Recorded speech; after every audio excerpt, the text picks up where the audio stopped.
ചെയ്യാൻ പേടിയില്ലാതിരിക്കുക, ഒരു പേടിയില്ല. എന്ത് പേടി? ഇന്നലെ കണ്ടിന് പെണ്ണിനെ, ഇന്നും കണ്ടു, നാളെയും കാണും. എനിക്ക് പിന്നെ ബോയ്സ് സ്കൂൾ ചേർന്ന പരിസ്ഥിതി. എന്താ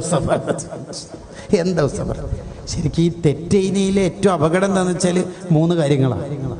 തെറ്റ് ചെയ്താൽ തൗബ ചെയ്താൽ പുറത്ത് കിട്ടുമായിരിക്കും, ശരി. പക്ഷെ തെറ്റ് ചെയ്യുന്നതിൽ വലിയ അപകടം എന്താ വെച്ചാൽ, ഒരു തെറ്റ് ചെയ്തിട്ട് അതിനെ ന്യായീകരിക്കാൻ നിന്നാൽ ചിലപ്പോൾ കാഫർ വരായി പോകും. എന്ത് തെറ്റ്? അതല്ലേ ഈ കാലത്ത് നോക്കിയാൽ നടക്കോ ഉസ്താദേ? അങ്ങനെ നോക്കിയുടെ ബിസിനസ് ചെയ്യലുണ്ടാവോ? എല്ലാം പലിശ എന്ന് പറഞ്ഞാല് ആ വാക്ക് കുറച്ച് അപകടം. ആ പലിശയുടെ ഇടപാട് മൂപ്പര് നടത്തിയ ഹറാം. പക്ഷെ മൂപ്പര് ആ നിയമത്തിനെ കുറ്റപ്പെടുത്തി സംസാരിച്ചാൽ ഒരു പക്ഷെ ഈമാൻ എന്നെ തെറിച്ചു പോകും, ഇസ്ലാം ഒന്ന് പുറത്തുപോയി.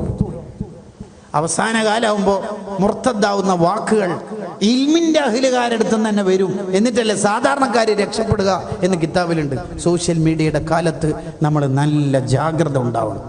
ആലിമീങ്ങളെ കളിയാക്കിയാൽ തന്നെ ഈമാൻ നഷ്ടപ്പെടും. എലക്ഷൻ്റെ റിസൾട്ട് വന്നിട്ട് കോലം കത്തിക്കൊന്നും വേണ്ട, സൗണ്ട് എടുത്ത് കളിയാക്കിയാൽ തന്നെ ഇമാമിങ്ങൾ ചർച്ച ചെയ്യുന്നുണ്ട്.